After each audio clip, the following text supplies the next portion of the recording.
Or Trump. I do think, Mika, that most autocrats, and I'm really serious. Thank you.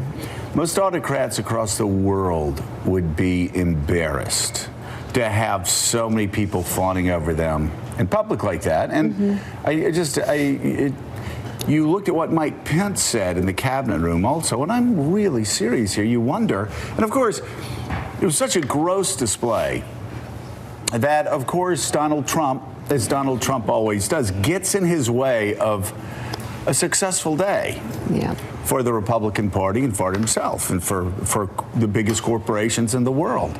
But he didn't force all those people to say that. My God. Yeah, they knew that, just like the Saudis and just like foreign leaders know, the price of admission is sucking up and treating him like he's the most insecure autocrat on the globe. But I wonder what man of any character would sit and listen to that without stopping and stop.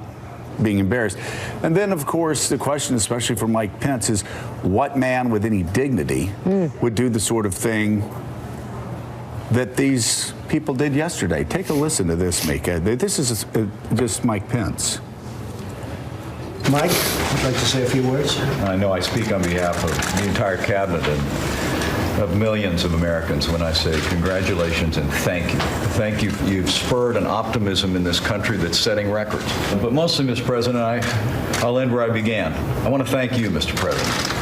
I want to thank you, Mr. President. Thank you, Mr. President. God bless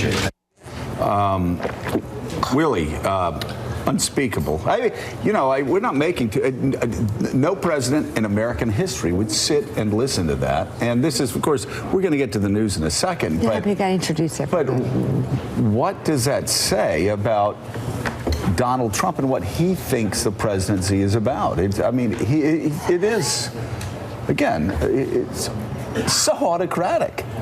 Well, those people that we just heard from, including the Vice President of the United States, know exactly what the president wants to hear, which is that he's responsible for this, that he's great. It's the same thing the Saudis knew when they projected his face on the side of the hotel when he arrived, that he responds and he's flattered easily by that kind of praise.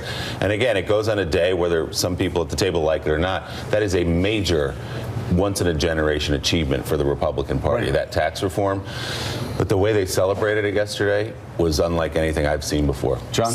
We have national affairs analyst for NBC News and MSNBC, John Heilman. John?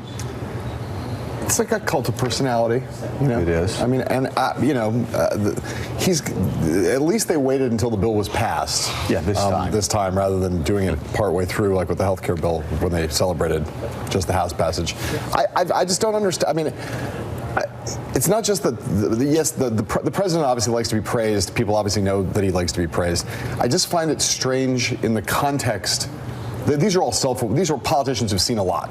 Right. These guys have been in national life for a long time, and they're fully aware of the larger political context. So to praise the bill, to praise this as a giant accomplishment, it's great. To say all those things, but to sit there opposite a president with 35% approval rating, has an existential crisis on his hands in the Russia investigation, all of them to know all of that, how embattled he's been, how polarizing he's been, knowing what could lie ahead, it's just odd to me that they would want to be on video, archived for all eternity, saying those things about a president who could, I'm not saying predicting he will, but who is facing severe challenges over the course of the next few weeks and months. But I don't understand that. How would you say that, Mika, to a president who has already, on the record, one of the greatest of all time? How do you say that about a president who's already proposed banning 1.5 billion people from this country because of the God they worship, denying the existence of the KKK and David Duke before Super Tuesday,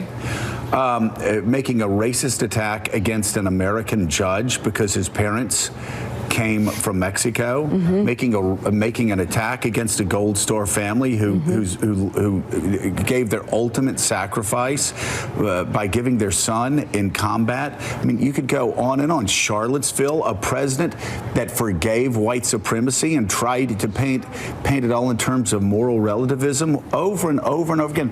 That is who these Republicans are praying. You can say it's a great tax bill.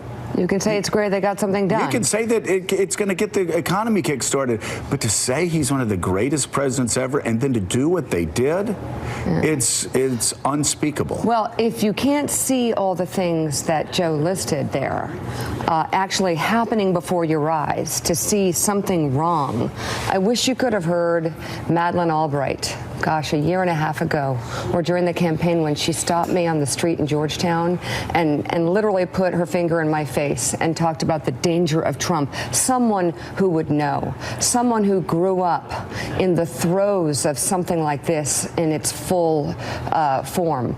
Or you could have heard my father on his deathbed talking about the dangers of our strategic alliances and everything breaking down and crumbling, because that actually, I know this isn't fun morning fodder. Yeah. It isn't fun to wake up to something like this, but this is the reality. And so also with us is former White House press secretary to President Obama, now a political analyst for NBC News and MSNBC, Josh Earnest. Also with us, Republican strategist and political commentator, Susan Del Percio, and NBC News Capitol Hill correspondent and host of KCDC on MSNBC, Casey Hunt. So that was, it's just, there are moments where you do have to stop, Susan, and say, remind viewers and Americans and people who love this republic, this is not normal. This is a personality cult. This is a very small step in a much larger direction that this constitutional republic is heading that is so dangerous. We have to remind people. We do, and what's also interesting, if you notice in that press conference, he did not show any respect to those other folks. He called everyone by their name, Mike, this one, that one, get them by their first names. And I think that's because he knows he has to be called president. It goes to that autocracy that he just loves and thrives off of. But what's so surprising is to see these Republican lawmakers just embrace it. And to Holman's point, they have to, the leadership numbers for Trump on the economy are actually better than his approval ratings for himself. When asking about the president, he's at around 35-40%. When it comes to handling the economy, he's around 50.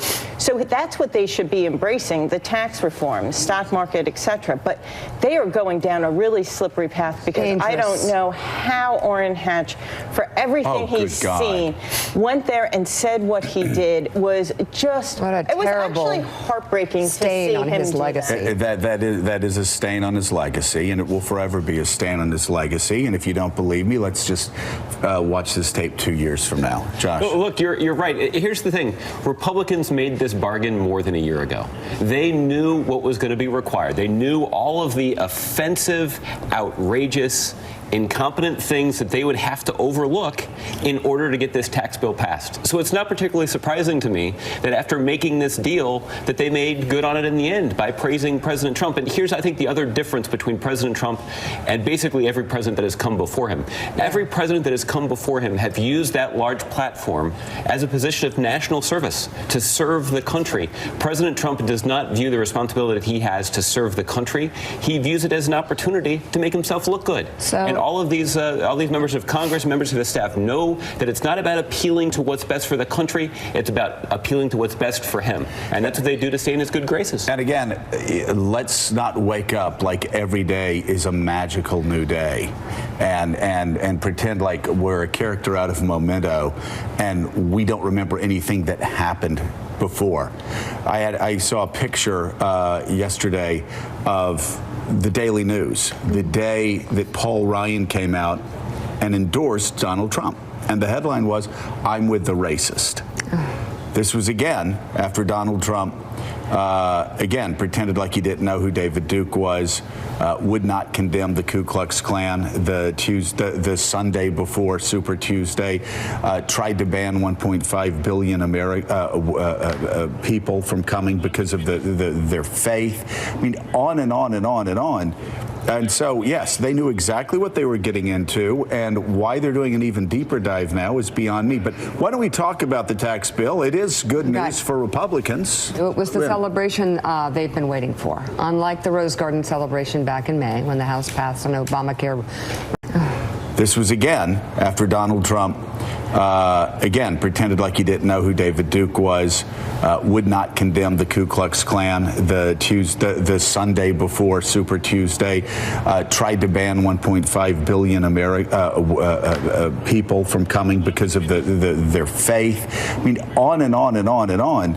And so, yes, they knew exactly what they were getting into, and why they're doing an even deeper dive now is beyond me. But why don't we talk about the tax bill? It is good news for Republicans. It was the celebration they've been waiting for. Unlike the Rose Garden celebration back in May when the House passed an Obamacare repeal, but the Senate couldn't follow suit, so it was kind of premature. Yesterday, Republicans enjoyed the passage of their tax bill by both chambers, and the president enjoyed the moment. It's been an amazing experience, I have to tell you. Hasn't been done in 34 years, but actually really hasn't been done because we broke every record. It's the largest, I always say the most massive, but it's the largest tax cut in the history of our country. And reform, but tax cut. Really something special. So technically, that's not accurate. That's actually a lie, but I mean, Craig Shirley was talking about it yesterday. John Kennedy's was bigger in 64, Reagan's was bigger in 81, but it's what Donald Trump does. He lies. He can't just say, hey, we've passed the best the biggest tax cut since Ronald Reagan. He's got to lie. Again, taking something which should be a good day and just mucking it up. He's undeterred by the fact that that's not true. And by the fact that he lies over and over again and lies without ceasing. And even in high moments, he can't just take the victory. He has to lie about the victory and sully it. So, Casey Hunt, this obviously is a crowning achievement for Paul Ryan, for Mitch McConnell, something they've long sought. I mean, to Josh's point earlier, every time one of these stories came up, whether it was Charlottesville or a tweet about Kirsten Gillibrand or a tweet about Mika, we said, why won't you come out against the president? The answer always was these guys want tax reform. They want to stick by his side because they want tax reform. So they're going to hang in with him until they get tax reform. Well, they got it yesterday. What's the vibe? What's the mood on Capitol Hill this morning?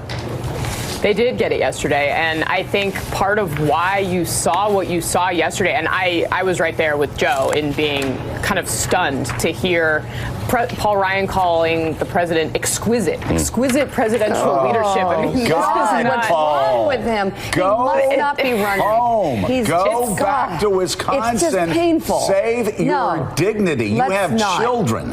Go ahead. So now, when you say that to a man, will it become a screaming headline that you attacked a man? I hope it does. Because when I said that about a woman, it was like I was attacking a woman, and it was unusual. You don't call somebody how people think who's a racist, who says what he said after Charlottesville, who tweets white supremacist videos out of Great Britain. You have children, have some grace. Inspired from a party that actually inspired an assassin to kill a member of parliament. Those are not the people you call exquisite. But go ahead, Casey. Yes, Casey. The point I was going to make simply is that this is Paul Ryan's crowning achievement. He's been working on it for decades. He's thrilled. The mood on Capitol Hill in the hallways among Republicans is one of jubilation, I would say, around this. But they've also learned a lot about how to manage this president. And they've learned that if you go out in public or you go on television and you say something negative, he's going to see it, and it's going to come around and bite you if you try to go have, a private meeting with the president and you want to get something done. Sounds like an autocrat. I am struck by the degree to which it was obvious yesterday that they have absorbed this lesson. Still ahead on Morning Joe, Senator Bob Corker called the GOP tax bill a once-in-a-generation